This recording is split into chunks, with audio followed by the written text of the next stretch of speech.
Raw Truth, Stories of Female Infidelity may contain explicit and questionable content.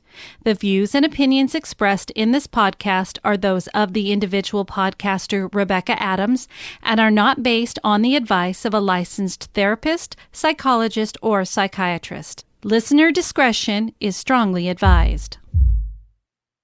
Human lives follow many paths, presenting twists and turns and choices never planned, never expected.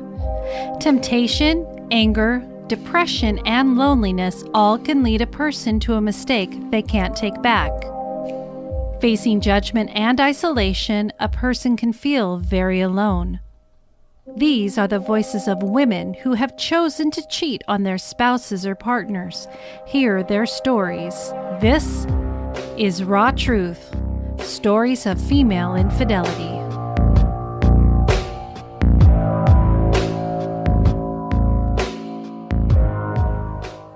Welcome to Raw Truth, Stories of Female Infidelity. This is Rebecca. Hope everybody is excited about December because it's here. And what that means for me is just dark skies and rain. It would be nice if we could have, like they show on the movies or in the old songs where it's cold, baby, it's cold outside and it's snowy. But no, we're in the season of getting up for work, going to work in the dark, coming home in the dark. The weekends are rainy. It's kind of hard up here in the Pacific Northwest. I think it's okay, really late fall, early winter, but once we get into, January, February, no fun. So let's live it up while we can, as much as we can. I hope everybody had a good Thanksgiving, and however you handled it with your family, whether you had people over, even though they're telling us not to, whether or not everybody sat around and did Zoom and just ate together, and just had conversations over Zoom call, multiple Zoom calls or whatever. That'd have been fun. You could still feel like you're eating with your family, regardless of what you're eating, I guess. But you're only having to do your own dishes instead of dishes for everyone else, which is cool, especially, when you host. It's usually a lot of work. But anyways, I hope everybody is having a good time and is as anxious as I am to be done with 2020. Infidelity. Both women and men alike have found themselves in situations where they have become unfaithful to their spouse or partner. On the podcast, Raw Truth, Stories of Female Infidelity, you hear stories from women who have been unfaithful, but want to share their stories to help others in similar situations or to help other people understand why sometimes infidelity happens. But there is still so much more. How does a man cope when he finds out that his wife, girlfriend, or partner has cheated? What are the reasons why a man chooses to cheat? Are they similar to why a woman does? Or maybe you are the other man or the other woman in a relationship. I knew in my gut that she was still at least chatting with him. She denied it. Our marriage languished. I was miserable. No trust, no romance, no sex. I felt completely unwanted and undesired. About a year later, and still zero sex, my wife left for work and forgot her phone. Not long before that, I happened to see her type her passcode, so I tried it. Unlocked.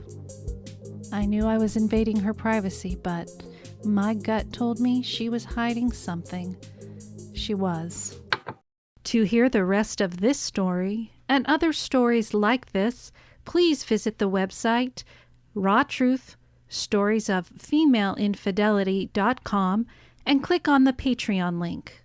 For a $3 a month pledge, you will get access to these additional episodes, as well as early access to regularly released episodes. If you have a story that you would like to be considered for a future podcast, please email rebecca.rawtruth@gmail.com. All submissions will always be anonymous. And always remember, no judgment. Today's story is about Ava, and it's actually kind of short in comparison to some of the other stories. So I thought I would go ahead and read an article. This one I'm going to read is from Mind Body Green. 8 Real Reasons Women Cheat, From Sexual Urges to Self-Esteem Issues. This article was written by Sarah Regan, or it could be Reagan, and expert review by Christy Overstreet, PhD, LPCC, LMHC, CST. And it was put out on September 21st of 2020. I'll have a link to the actual article in the episode notes if you'd like to read it yourself. In the past, there have been more significant differences in the reasons why men cheat and why women cheat, with men cheating more for sexual variety and women cheating more because of relationship dissatisfaction. But nowadays, that gender gap in infidelity is closing. Men and women cheat for many of the same reasons and at similar rates. Quote, women cheat for many reasons, just like men do, end quote. AASECT certified sex therapist and licensed counselor Tammy Nelson, PhD, tells MBG. We asked relationship experts like Nelson about why women cheat today, plus what to do if it's happening. Reasons women cheat in relationships. Number 1, women cheat for sex. Women appreciate good sex just like anyone else, Nelson says. Women cheat when they find a man or woman that turns them on. If anyone tells you men cheat for sex and women cheat for emotion, she adds, they're wrong. A recent study published in the Journal of Sex Research found that, although men are more likely to cheat for sexual variety, it's still among the top 3 reasons women cheat. So I'm going to segue here and say, I don't think we're wrong when we say that, because in a lot of my stories, the stories that are coming through, they are saying the majority of them seem to be emotional dissatisfaction at home with not having the attention, the husband ignores, all those kinds of things. So I still think it plays into it. So for them to be so black and white and say they're wrong, I think that should have been worded that is not fully correct instead. So a little bit of gray there, but that's my opinion about it, because I've talked with I don't know how many women in regards to this, so maybe I'm just seeing a different side of it. Okay, back to the article. Number 2, they're unhappy with their current relationship. The same study found another top reason women cheat is that they've fallen out of love with their current primary partner. Even if love is still there, in general, a woman who's unhappy in her relationship may be more inclined to cheat. Whether because of anger, home, financial problems, family trouble, the list goes on. They may feel cheating will offer them what their current relationship isn't. Women cheat because the relationship at home is cooling off, Nelson says. Quote, if there's tension or boredom at home, excitement on the side can be a distraction, a temptation too great to avoid. Okay, so now I'm stepping to the side on this one as well, and I can understand and appreciate what she says. We've all been there, our own relationships can get a little stagnant. Most people can work through it. But then there's a lot of women, and I think personally it's based on personality. I, being an ADHD type of a person, I was more HD when I was a kid, but now it's more ADD, or it was. I feel like I can control it, but I do find that I get bored. And so I keep myself busy, and I've said this in the past, and I've actually had feedback from me saying that this person was disappointed to hear that, I keep myself busy so that I don't get myself in trouble. And not saying that I would step out. I'm just saying I know the risk factors. It's like staying out of a bar when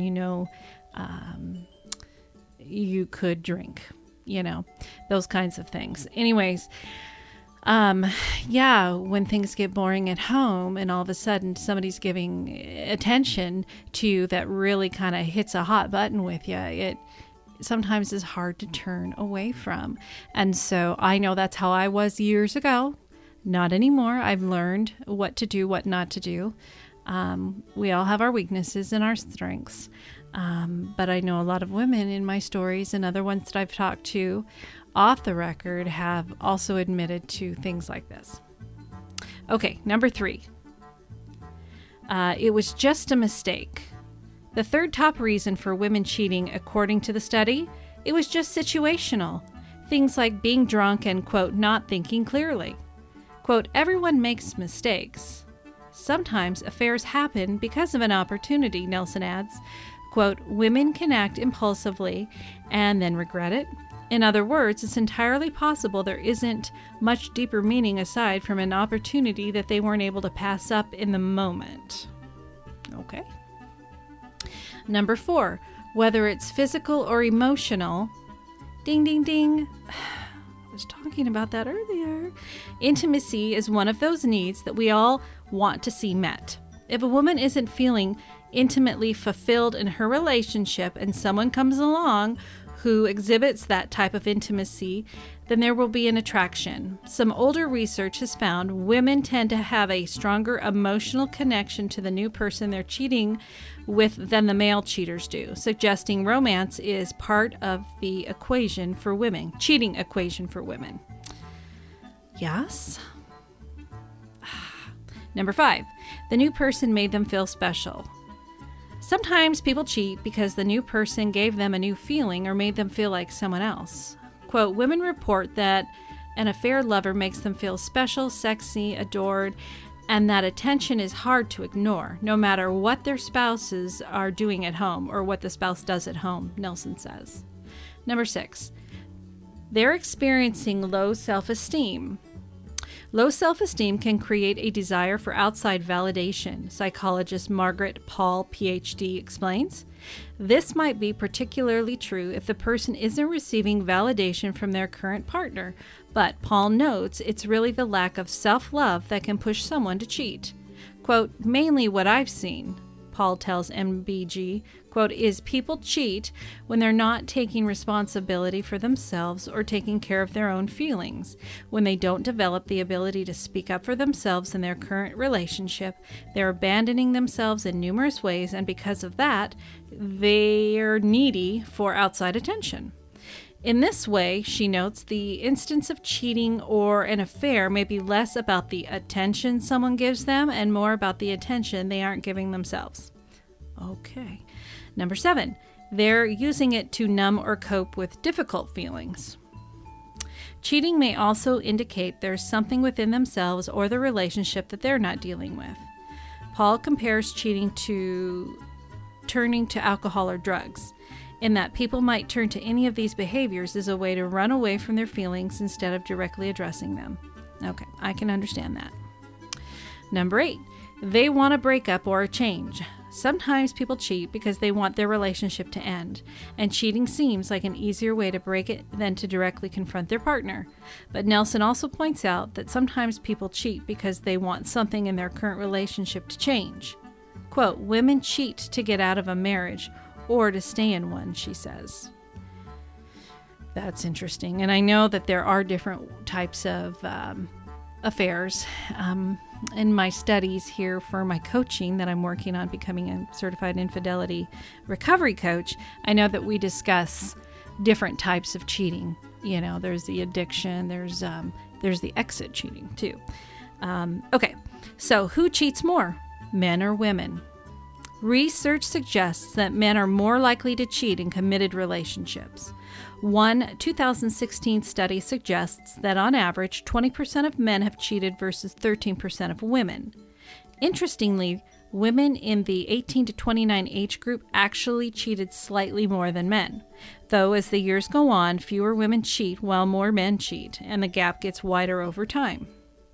Signs your partner may be cheating. Quote, people often have a feeling that their partner is cheating, Paul notes. Quote, the energy shifts when someone is cheating, and people almost always say, something changed or something was wrong. Yes, we've talked about that in our stories, at least on Patreon. when it comes to female infidelity. I changed. I know that I started acting differently, and my now ex-husband knew something was up. Okay, some common signs to look out for include they act suspicious around their phone or computer to hide their communication. They're dressing nicer, working out more, or generally taking better care of their appearance. Your sex life is suddenly different.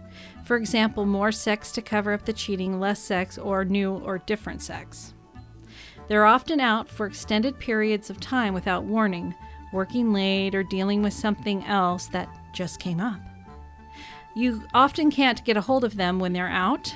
Their friends could very well know about the cheating, and as such, they act awkward around you. There are unexplained expenses on the bank statement, like dinner or other date-like activities. To be cheated on can sever the trust of an otherwise healthy relationship, and to be the cheater can leave one feeling guilty, confused, and unsure of how to move forward. Perhaps you discovered your partner is cheating, or maybe you're the one who did the cheating. Either way, it's important to address it if you want to move forward, whether that means staying together or breaking up. Let your partner know you need to talk to them about something important and take some time to think about how you want to approach the conversation. Couples therapy may be a good option to encourage a healthy and productive discussion. Quote, therapy can help to move forward after an affair, Nelson says. Quote, find a therapist who has experience treating erotic recovery, someone who is judgment-free and will support you in your journey toward a new monogamy. Or a relationship coach.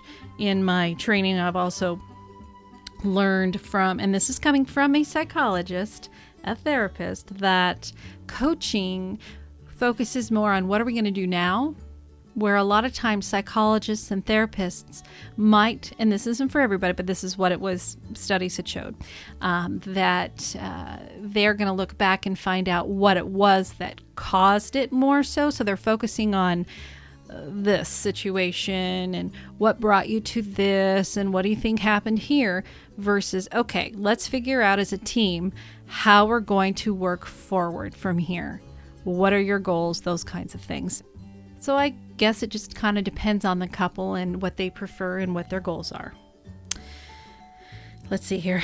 Quote, if both people are open to learning about their own contribution to the problems in the marriage, if they're willing to learn how to take responsibility for themselves, Paul adds, quote, they can actually create a much better relationship than they had before.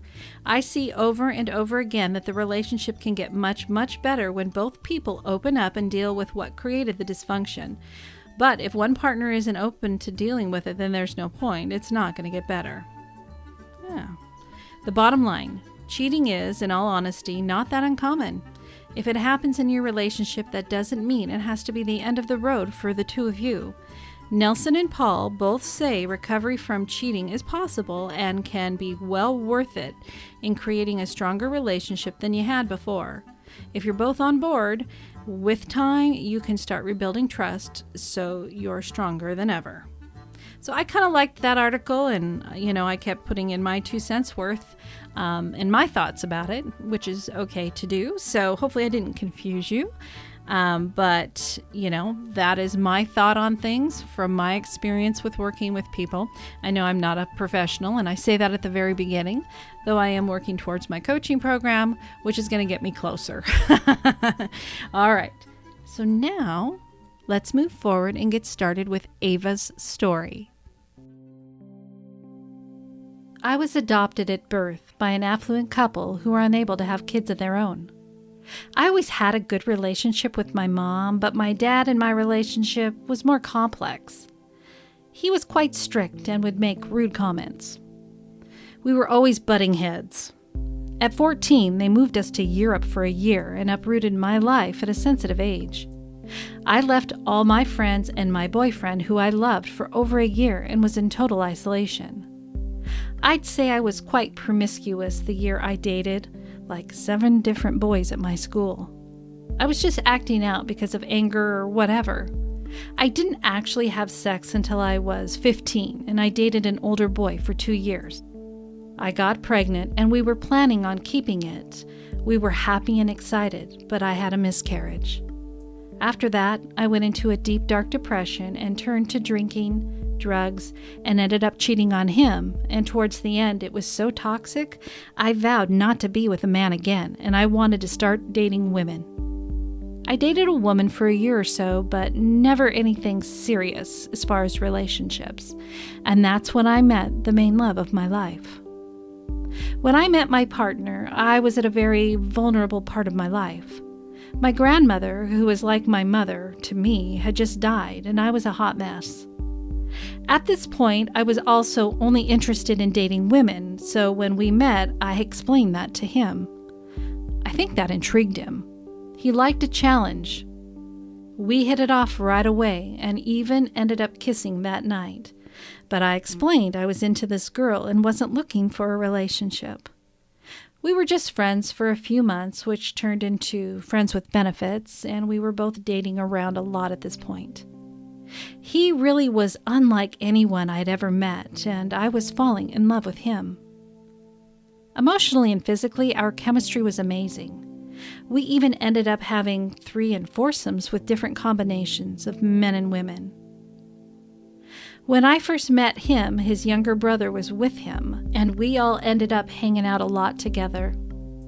One night we decided to have a 3-way, and so it was so much fun. We started dating. At least 5 years went by when we were exclusive. We ended up having a baby together, and everything was fine for the first year, but I had some lingering postpartum and was home a lot with the baby, and our relationship lacked excitement.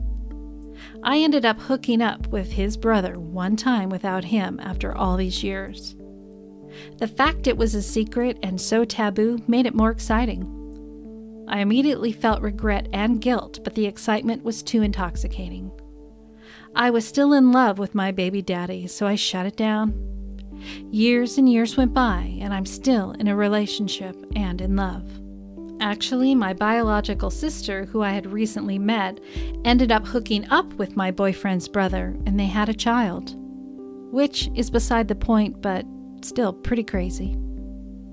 We have now been together for 15 years. We had a break after the incident of about a year, but I really do love him more than anyone. There has been many things that have happened over the years, and he's been my rock and always supported me. We have worked through the bullshit and came out the other side happier than ever, and both have grown and changed over the years for the better. In fact, we just celebrated our new baby's 1-year birthday. His 9-year-old brother is thrilled, and they love each other so much. So in the end, it didn't hurt us. It actually made us stronger. I definitely felt remorse at the time and still do to this day. It has affected us negatively in the sense that family reunions are a little bit awkward, and especially because his brother has a drinking problem and has lost his family with his sister, so he brings things up from the past and tries to bring me down sometimes. But overall, I'm happy with the outcome. My partner knows how much I care about and love him, and we are happily monogamous with 2 healthy boys that know that they are loved. I don't see any other affairs in our future. I'm just happy I got out of my funk and was able to love my life and my current family. Thank you, Ava, for submitting your story. I thought you were very brave to send in what you did and being willing to be open and talk about how things were for you, dealing with being with women versus men and your partner's brother. And it is kind of ironic that he ended up hooking up with your sister and having a kid. So I, hope that the relationships are good there with everybody. I hope that your boyfriend and his brother do okay, considering what had happened in the past. And it's obvious, and you even said it, you feel remorse, and you still do. You feel bad for going behind his back, and that says a lot about your integrity. You're able to own what happened, but at the same time, you're overall, you're happy, and you're moving forward with life, and, it sounds like you have a pretty good, tight family, and you really want to focus and be monogamous with him. So I think that is great. And again, thank you so much for submitting this, and I wish you and your family the best. Thank you all for tuning in today to Ava's story and today's episode. If you have a story you would like to submit to the podcast, you can email me at rebecca.rawtruth@gmail.com. So I'm always, looking for people who want to submit their story. If women, if you've been unfaithful to your spouse or partner, men, if your spouse or partner has been unfaithful to you, or men, if you have been unfaithful yourself, those are the stories that I do accept. You can also go to my website, which is rawtruthstoriesofFemaleInfidelity.com. And from there, you can do just about anything. You can listen to stories directly from the website. You can submit your stories and email me directly. You can check out my goofy little merchandise store. It's hooked to Etsy. The shipping seems expensive, but I don't control that. I'm so sorry when it is so crazy expensive. I wish it wasn't. So I try and keep the prices down overall. So then that way it tries to offset it. So, a coffee mug, a mask, a tote bag, they all say no judgment, but you can check out the store there. Also, I keep mentioning, and I would love it if you go to my website, please feel free to click on the vote. Vote for your favorite podcast. Keep me in the Hot 50 podcast magazine charts. You guys have been so wonderful, and, I'm curious to see what I'll be for December. And by the time this episode releases, I will find out if I'm still on the charts. But I really appreciate that very much.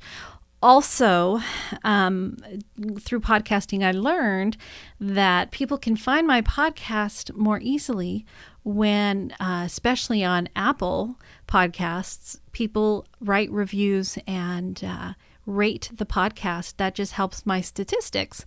So if you're an Apple listener and you have 30 seconds, scroll down right now to the bottom of on my podcast on the app to the very bottom, and it just takes a second or two to put in how many stars, or if you have more than a few seconds, I would love for you to write me a review. It would really, really help me grow as well. So that's my groveling for today, asking, begging, doing all of that stuff. So or if you just have feedback, you can email me, rebecca.rawtruth@gmail.com. You follow me on Facebook, I'm on Twitter, and I'm on Instagram. And all of that will also be in the episode notes, so you can see the links to that. But until next time, I want to thank you all again for tuning in. Be kind to one another. I know I say that a lot, and I mean it.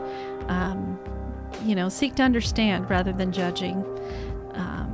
Learn, You don't have to agree, but it's okay to ask questions and to learn.